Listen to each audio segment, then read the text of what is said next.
Hello friends, कैसे हैं आप सब। आप सभी को जय श्री कृष्णा। तो फ्रेंड्स, हम बात करते हैं अधिक मास जल्दी अब पीछे जा रहा है, यानी कि बहुत जल्द अधिक मास हमारा पूर्ण होने वाला है।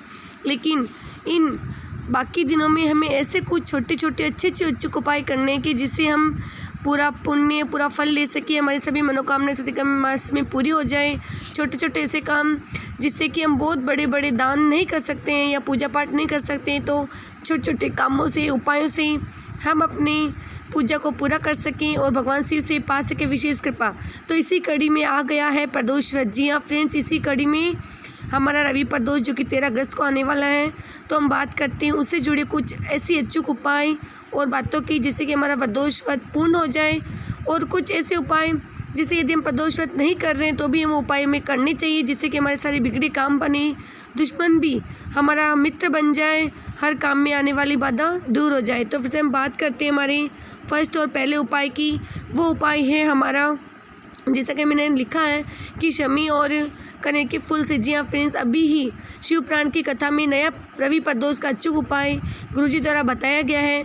उस उपाय का तरीका ये है कि हमें एक यानी कि 3 चीज़ें एक की संख्या में लेनी है। वो है हमारा बेलपत्र, शमी और कनेर का फूल। इसमें गुरुजी ने ये नहीं बताया है कि कनेर का फूल लाल हो पीला हो कौन सा हो। ज़्यादातर हम भगवान शिव की पूजा में पीला कनेर ही लेते हैं, तो हम पीला कनेर भी ले सकते हैं, और अगर अलग से नहीं बताया तो हम पीला या लाल जो भी हो आप ले सकते हो, लेकिन कनेर का फूल होना चाहिए। तो फ्रेंड्स, एक उपाय को हमें कैसे करना है, अधिक मास है तो हमें पता है कि हमें कांवड़ जल चढ़ाना है। कांवड़ जल का तरीका है 2 लोटे जल एक साथ भगवान शिव को अर्पित करना। तो फ्रेंड्स, इस उपाय को इसी तरह से करना है। इसकी शुरुआत होगी कांवड़ जल से।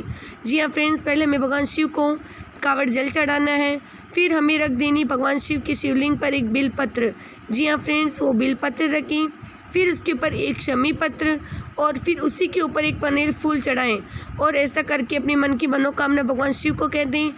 भगवान शिव की कृपा हो गई तो अगला आने वाला रवि प्रदोष तक हमारी सारी मनोकामना भगवान पूर्ण करेंगे। और अब हम बात करते हैं दूसरे उपाय की। जी हाँ फ्रेंड्स, हमें दूसरा उपाय कल जो प्रदोष पर करना है वो बहुत बड़ा ही विशेष है। इसके लिए हमें 2 दीपक की आवश्यकता होगी। जी फ्रेंड्स, हाँ 2 दीप हमें शिव मंदिर में, एक तो उसमें से जो होगा वो शिव मंदिर में होगा, एक होगा हमारे घर के मेन गेट पर। लेकिन उसका जो तरीका है वो कल प्रदीप मिश्रा जी की कथा में बिल्कुल क्लियर कर दिया गया है। जैसे कि हम बता सकते हैं कि 1 दीपक, जी हाँ फ्रेंड्स, 1 दीपक हमें भगवान शिव के मंदिर में लगा देना है। वो होगा हमारा गोल बाती का, और याद रहे ये दीपक घी के होंगे। जी हाँ फ्रेंड्स, इसमें से 1 दीपक गोल बाती का हमें भगवान शिव के मंदिर में लगाना है। वहीं दूसरा दीपक हमें लंबी बाती का हमारे घर के मेन गेट के बाहर रख देना है। इसकी जो लंबी बाती का मुख होगा वो घर के बाहर की तरफ होगा। जी हाँ, जैसे हम लंबी बत्ती दीपक में रखते हैं तो उसका मुख अंदर की नहीं हो बल्कि बाहर की तरफ कर दे। ये हो गया हमारा रवि प्रदोष का दूसरा अचूक उपाय। और एक वो उपाय फ्रेंड्स जो हम कई तिथियों में अधिक मास में करना होता है, जैसे कि हमने किया था पंचमी, अष्टमी, एकादशी, तो उसमें से ही एक उपाय हमारा 5 दीपक वाला है जो कि हमें प्रदोष को करना है। ये उपाय अगर हम पिछली गई तिथियों में कर चुके हैं फिर भी हम करना चाहते हैं तो कर सकते हैं, नहीं किया तो फ्रेंड्स कल प्रदोष के दिन आप इसको अचूक उपाय को ज़रूर कीजिए।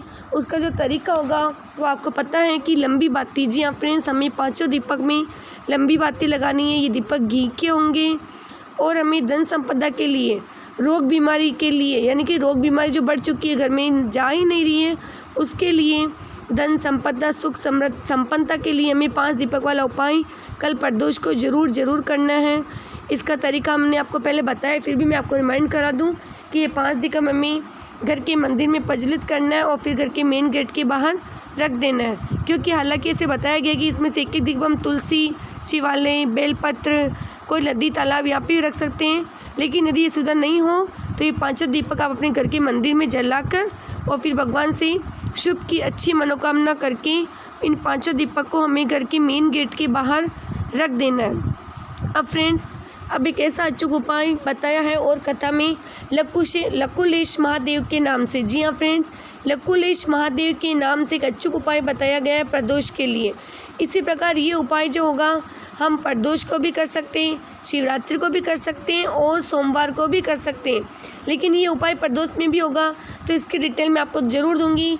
ये होगा लकुलेश महादेव के नाम से, और ये जो उपाय होगा फ्रेंड्स, ये होगा हमारे रुके हुए काम को बनाने के लिए। जी हाँ, हमारे रुके हुए काम कि हम काफ़ी दिनों से किसी काम की मनोकामना को पूरा करने के लिए कोशिश कर रहे हैं, लेकिन वो नहीं हो रहा है, तो इसके लिए हमें कल ये लकुलेश महादेव के नाम से उपाय करना है। इसके लिए हमें चाहिए 7 दुर्वा। जी हाँ फ्रेंड्स, 7 दुर्वा लें और 5 बेलपत्र लें।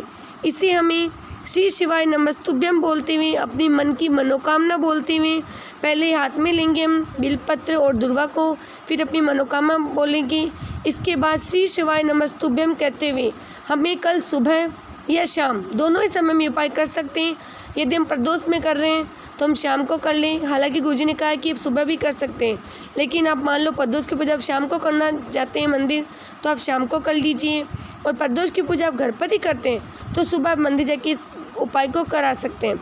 तो इसका तरीका जो होगा ये होगा कि हमें तली में 5 बिलपत्र और 7 दुर्वा को लेना है। अपनी मनोकामना बोलते हुए, श्री शिवाय नमस्तुभ्यम बोलते हुए, लकुलेश महादेव के नाम से एक साथ भगवान शिव को अर्पित कर दें। जी हाँ फ्रेंड्स, ये हो गया हमारा आज का एक और रवि प्रदोष को लेकर विशेष उपाय। अब फ्रेंड्स मैं आपको बताती हूँ कि रवि प्रदोष में एक और ऐसा विशेष उपाय जो मैंने आपको अपनी पहले वीडियो में बताया है, लेकिन शायद हो सकता है कि आप वो किया तो होगा आपने, लेकिन रिमाइंड कराने के लिए बता दूं कि रवि प्रदोष पर एक विशेष उपाय किया जाता है जिससे कि सारे बिगड़े काम बनते हैं। हो सकता है कि हमारे काम काफ़ी दिनों से कहीं अटके हुए हो, चाहे घर परिवार रिश्ते सबको लेकर, कि हम चाहते हैं कि हमारे काम बने तो अच्छा रहे, लेकिन नहीं बन रहा है। तो इसके लिए फ्रेंड्स हमें जल का एक लोटा लेना है। उस लोटे के अंदर हमें डाल देना एक हरा मूंग। जी हाँ फ्रेंड्स, एक हरा मूंग डालिए, उसमें थोड़ा सा गुड़, 5 बेलपत्र और शमी की पत्ती। शमी की पत्ती हम 1, 5 जो सुविधा हो आपके पास वो आप ले सकते हैं।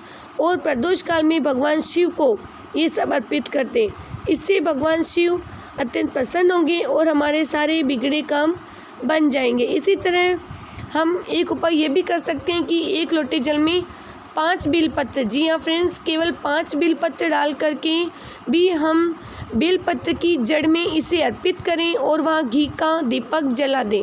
जी हाँ फ्रेंड्स, 1 लोटा जल, उसमें हमें 5 बेलपत्र डालने और ये जल हमें बेलपत्र की जड़ में ही अर्पित कर देना है और घी का दीप जला देना है।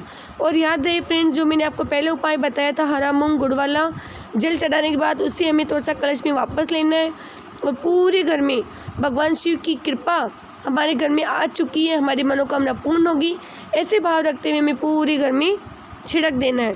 तो फ्रेंड्स ये रही रवि प्रदोष को लेकर कुछ अचूक उपायों की। और अब कुछ ज़रूरी बातें जो कि हर प्रदोष में हमें करनी चाहिए, उसकी बिना पूजा प्रदोष की संपूर्ण नहीं होती है। तो मैं आपको वापस रिमाइंड करा दूं कि प्रदोष की हर पूजा में हमें भगवान शिव को कच्चे दूध से तो नहलाना ही है। उसके अलावा काले तिल भगवान की, चाहे वो कोई भी प्रदोष हो, रवि प्रदोष, सोम प्रदोष, मंगलवार को आने वाला मंगल प्रदोष, बुध को आने वाला बुध प्रदोष, इसी तरह सप्ताह के 7 दिन आने वाले हर प्रदोष को भगवान शिव पर हमें काले तिल जरूर अर्पित करने हैं, क्योंकि काले तिल अर्पित किए बिना प्रदोष की पूजा संपूर्ण नहीं होती है। जी हाँ फ्रेंड्स, प्रदोष काल की पूजा के जो जरूरी नियम है उसमें काले तिल से भगवान शिव की पूजा जरूर होनी चाहिए। चाहे तो उसे कच्चे दूध में काले तिल डालकर भगवान का अभिषेक करें और फिर हथेली में काला तिल लेकर भगवान शिव को अर्पित कर दें।